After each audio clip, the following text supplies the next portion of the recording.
ಇನ್ನು ಮುಂದೆ ನಿಮ್ಮ ನೆಚ್ಚಿನ ಧಾರಾವಾಹಿಗಳ ಫುಲ್ ಎಪಿಸೋಡ್ಗಳು ಸನ್ ನೆಕ್ಸ್ಟ್ ಆಪ್ನಲ್ಲಿ ಮಾತ್ರ.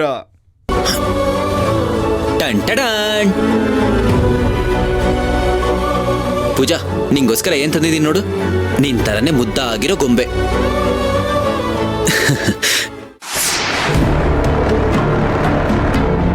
ಯಾಕೆ ಪೂಜಾ ಅಂತ ಕೂತಿದ್ಯಾ? ಏನಾಯ್ತು? ಆ ಪ್ರಿಯಾ ಏನಾದ್ರೂ ಮತ್ತೆ ಕಿರಿಕಿರಿ ಮಾಡಿದ್ಲಾ? ಮತ್ ಏನಾಯ್ತು ಅಂತ ಹೇಳು. ಅವಳು ಏನಾದ್ರೂ ತೊಂದರೆ ಕೊಟ್ಲಾ?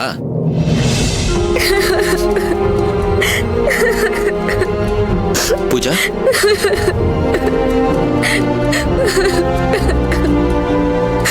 ಪೂಜಾ ಯಾಕೆ ಅಳ್ತಿದ್ಯಾ? ಮಗುಗೇನಾದ್ರೂ ತೊಂದರೆ ಆಗಿದ್ಯಾ? ಇಲ್ಲ. Thank god. ನೀನ್ ಅಳ್ತಿರೋದ್ ನೋಡಿ ನಂಗೇನೇನೋ ಕೆಟ್ಟ ಆಲೋಚನೆ ಬಂದ್ಬಿಡ್ತು ತಲೆಯಲ್ಲಿ. ಸದ್ಯ ಆ ಥರದ್ ಏನೂ ಇಲ್ಲ ಅಂದಿಯಲ್ವಾ, ಇವಾಗ ಮನ್ಸಿಗೆ ಸಮಾಧಾನ ಆಯ್ತು. ಅಲ್ಲ ಕಣೆ, ಏನೂ ಇಲ್ಲ ಅಂತಿದ್ಯಾ, ಮತ್ ಯಾಕೆ ನೀನ್ ಈ ತರ ಅಳ್ತಿದ್ಯಲ್ಲ? ದೇವ್ರು ಎಷ್ಟು ಮೋಸ ಮಾಡ್ಬಿಟ್ಟ ಅಶ್ವಿನ್. ನಮಗ್ ಯಾರ್ ಕಂಡ್ರೆ ತುಂಬಾ ಇಷ್ಟನೋ, ನಮಗೋಸ್ಕರ ಯಾರು ತ್ಯಾಗ ಮಾಡಕ್ ರೆಡಿ ಇದ್ದಾರೋ, ಯಾರ ನಾವು ದೇವತೆ ಅನ್ಕೊಂಡಿದೀವೋ ಅವ್ರ ಬಾಳಲ್ಲಿ ದೊಡ್ಡ ಬಿರುಗಾಳಿನೇ ಎಬ್ಸ್ಬಿಟ್ಟ ಆ ಭಗವಂತ.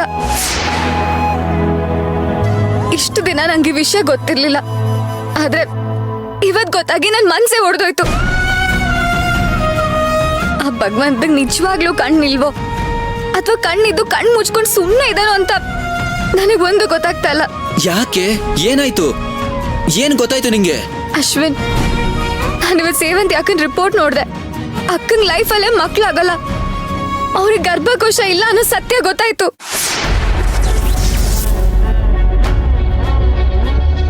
ಈ ವಿಚಾರ ನಿಂಗೆ ಹೇಗೆ ಗೊತ್ತಾಯ್ತು? ಅಂದ್ರೆ ಈ ವಿಷಯ ನಿಂಗೆ ಮುಂಚೆನೆ ಗೊತ್ತಿತ್ತ? ಹೌದು. ಅಲ್ವೋ? ಇಂಥ ವಿಚಾರನ ನೀನ್ ನನ್ನಿಂದ ಮುಚ್ಚಿಟ್ಟಿದ್ಯಾ. ಯಾಕೋ ಯಾಕೋ ನಂಗೆ ಹೇಳಿಲ್ಲ? ಒಳ್ಳೆ ವಿಚಾರ ಆದ್ರೆ ಹೇಳ್ಬೋದು. ನನಗೆ ಸತ್ಯ ಗೊತ್ತಾದ ದಿನ ನಂಗೂ ಎದೆ ಹೊಡೆದೋದಾಗಾಯ್ತು. ಇಂಥ ವಿಚಾರನೆಲ್ಲ ನಿನಗೆ ಹೇಗೆ ಹೇಳಿ? ಸಾಲದಕ್ಕೆ ನೀನ್ ಪ್ರೆಗ್ನೆಂಟು. ನಿನಗಿದನ್ನೆಲ್ಲ ತಡ್ಕೊಳಕ್ಕಾಗುತ್ತಾ? ನನಗೂ ಅಷ್ಟೆ.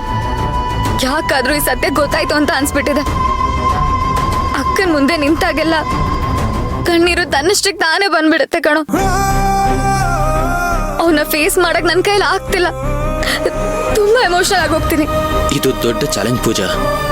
ನಮ್ಮನ್ನ ಪ್ರೀತಿಸೋ ಜೀವಕ್ಕೆ ಇಷ್ಟೆಲ್ಲ ತೊಂದರೆ ಆಗ್ಬಿಟ್ರೆ ಅದನ್ನ ತಡ್ಕೊಳ್ಳೋದಿದೆಯಲ್ಲ, ಅದನ್ನ ಅವರಿಂದ ಮುಚ್ಚಿಡೋದಿದೆಯಲ್ಲ, ಅದು ತುಂಬಾ ಕಷ್ಟದ ಕೆಲಸ. ಅದಕ್ಕೆ ವಿಚಾರ ಗೊತ್ತಾದ್ಮೇಲೆ ನಂಗೂ ಹೀಗೆ ಆಯ್ತು. ಕೊನೆಗೆ ಅಣ್ಣ ಬಂದು ರಿಕ್ವೆಸ್ಟ್ ಮಾಡ್ಕೊಂಡ, ದಯವಿಟ್ಟು ಈ ದುಃಖನ ಸೇವಂತಿ ಅದಕ್ಕೆ ಮುಂದೆ ಯಾವುದೇ ಕಾರಣಕ್ಕೂ ತೋರಿಸ್ಬೇಡ. ಅವಳು ಕಂಡುಹಿಡಿದು ಬಿಡ್ತಾಳೆ. ಅಪ್ಪಿ ತಪ್ಪಿ ಅವಳಿಗೆ ಮಕ್ಕಳಾಗಲ್ಲ ಅನ್ನೋ ಸತ್ಯ ಗೊತ್ತಾದ್ರೆ ಅವಳು ಬದುಕೇ ಇರಲ್ಲ ಅಂತ ಹೇಳ್ಬಿಟ್ಟ. ಅದಾದ್ಮೇಲೆ ನಾನು ತುಂಬಾ ಕಷ್ಟಪಟ್ಟು ಅವ್ರ ಮುಂದೆ ನಗೋದನ್ನ ಪ್ರಾಕ್ಟೀಸ್ ಮಾಡ್ತಾ ಇದ್ದೀನಿ ಪೂಜಾ. ಇವತ್ ನಾನು ಅಂತ ಎಡ್ವರ್ಟ್ ಮಾಡ್ಬಿಡ್ತಿದ್ದೆ ಕಣೋ. ಅಳ್ತಾ ಅಳ್ತಾ ಅಕ್ಕನ ಹತ್ರ ಹೋಗಿ ಸತ್ಯ ಹೇಳ್ಬಿಡ್ತಿದ್ದೆ. ಅಯ್ಯೋ ದೇವ್ರೆ. ಹೆದರ್ಬೇಡ ಅಶ್ವಿನ್, ಆ ತರ ಏನೂ ಆಗಿಲ್ಲ. ನಾನು ಅಕ್ಕನ ಹತ್ರ ಮಾತಾಡಕ್ ಬಂದಿರೋ ವಿಚಾರ ಕರ್ಣ ಬಾಬಂಗ್ ಗೊತ್ತಾಯ್ತು. ನಾನು ಇನ್ನೇನು ಅವ್ರಿಗೆ ಸತ್ಯ ಹೇಳ್ಬೇಕು ಅನ್ನೋ ಅಷ್ಟರಲ್ಲಿ ಕರ್ಣ ಬಾವ ಕೈಗೆ ಗ್ಲಾಸ್ ಪೀಸ್ನ ಚುಚ್ಕೊಂಡು ಅಕ್ಕನ ಮೈನ ಡೈವರ್ಟ್ ಮಾಡಿದ್ರು. ಅಯ್ಯೋ, ಇಷ್ಟೆಲ್ಲ ಆಯ್ತಾ? ಅದಕ್ಕೆಗೋಸ್ಕರ ಆ ಕರ್ಣ ಕೈ ಚುಚ್ಕೊಂಡ? ಅಷ್ಟೇ ಅಲ್ಲ ಅಶ್ವಿನ್, ಅಕ್ಕ ಮರ್ತೋಗಿದಾರೆ ಅನ್ಕೊಂಡ್ರೆ ಮತ್ತೆ ನೆನ್ಪಿಸ್ಕೊಂಡ್ ಕೇಳಿದ್ರು. ಕರ್ಣ ಭಾವ ಆ ರಿಪೋರ್ಟ್ ನಿಮ್ದಲ್ಲ ಪೂಜಿಂದು ಅಂತ ಏನೋ ಒಂದ್ ಸುಳ್ಳು ಹೇಳಿ ಅಕ್ಕನ್ ಸಮಾಧಾನ ಮಾಡಿದ್ರು. ಆದ್ರೂ ಅಕ್ಕಂಗೆ ಇನ್ನೂ ಅನುಮಾನ ಇರೋ ಹಾಗಿದೆ.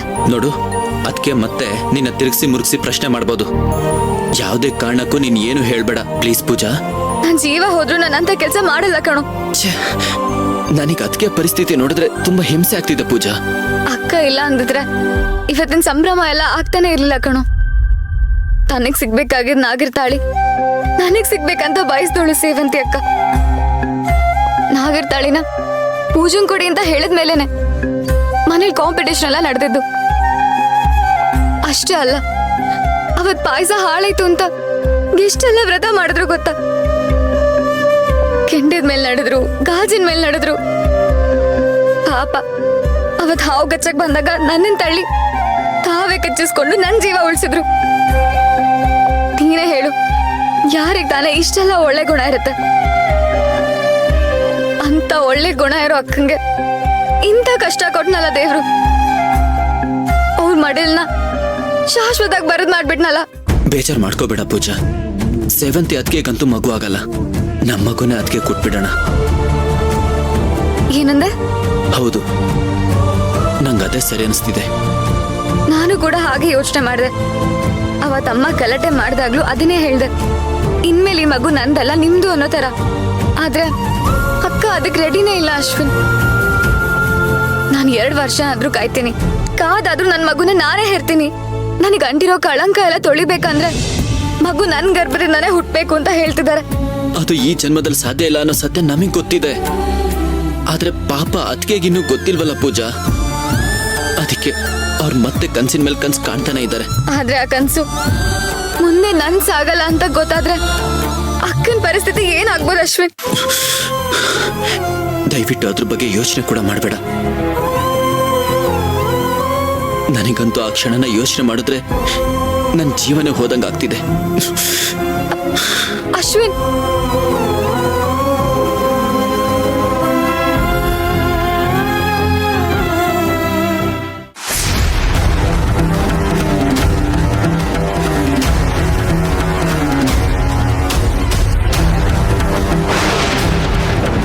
ಏನೇ ಮುದ್ಕಿ, ಮಾತಿಗೂ ನನಗೆ ಟಾಂಗ್ ಕೊಡ್ತಾ ಇದ್ದೆ ಅಲ್ವಾ? ಆ ಸೇವಂತಿ ಜೊತೆ ಸೇರ್ಕೊಂಡು ನನ್ನನ್ನ ಚುಚ್ತಾ ಇದ್ದೆ ಅಲ್ವಾ? ಇವತ್ತು ನಿನಗೆ ಉಳಿಗಾಲ ಇಲ್ಲ ಕಣೆ. ಅಜ್ಜಿ, ಏನು ಅಜ್ಜಿ, ದಿನ ಊಟ ಆದ್ಮೇಲೆ ನೀವು BP ಮಾತ್ರೆ ತಗೋತಿದ್ರಂತೆ, ಇವತ್ತು ತಗೊಂಡೇ ಇಲ್ವಂತೆ? ಹೌದಲ್ವಾ? ಛೇ, ಮರ್ತೇ ಬಿಟ್ಟೆ. ಅಜ್ಜಿ, ಇಲ್ಲೇ ಇದೆ, ನಾನೇ ತಗೊಂಡ್ ಬಂದಿದ್ದೀನಿ. ಕಲ್ಪನಾ ಅತ್ತನೇ ಹೋಗಿ ಕೊಡು ಅಂತ ಹೇಳಿದ್ರು, ಅದಕ್ಕೆ ತಗೊಂಡ್ ಬಂದೆ. ಏನ್ ಪ್ರಿಯಮಣಿ, ಬರ್ತಾ ಬರ್ತಾ ತುಂಬಾ ಕಾಳಜಿ ವಹಿಸ್ತಾ ಇದೆಯಾ? ಏನ್ ವಿಷಯ? ಹಾಗೆಲ್ಲ ಏನಿಲ್ಲ ಅಜ್ಜಿ. ಕಲ್ಪನಾ ಅತ್ತೆ ಏನ್ ಹೇಳ್ತಾರೋ ನಾನು ಅದನ್ನ ಮಾಡ್ತೀನಿ ಅಷ್ಟೇ. ಅವರು ಒಲೆ ಮೇಲೆ ಹಾಲಿಟ್ಟಿದ್ರು, ತಕ್ಷಣ ಮಾತ್ರ ನೆನಪಿಸ್ಕೊಂಡ್ರು. ನಾನು ಹಾಲು ನೋಡ್ತಾ ಇರ್ತೀನಿ, ನೀನ್ ಹೋಗಿ ಮಾತ್ರೆ ಕೊಡು ಅಂತ ಹೇಳಿದ್ರು, ಅದಕ್ಕೆ ತಗೊಂಡ್ ಬಂದೆ. ಪರವಾಗಿಲ್ಲ ಪ್ರಿಯಮಣಿ, ನೀನ್ ಯಾರ್ ಮಾತ್ ಕೇಳ್ತಿದ್ರು ನಿಮ್ ಅತ್ತೆ ಮಾತ್ ಮಾತ್ರ ಶ್ರದ್ಧಾ ಭಕ್ತಿಯಿಂದ ಕೇಳ್ತಿಯಲ್ಲ, ಅದಕ್ಕೆ ನಿನ್ನ ಅಪ್ರಿಶಿಯೇಟ್ ಮಾಡ್ಬೇಕು ಕಣೆ. ಸರಿ ಕೊಡು.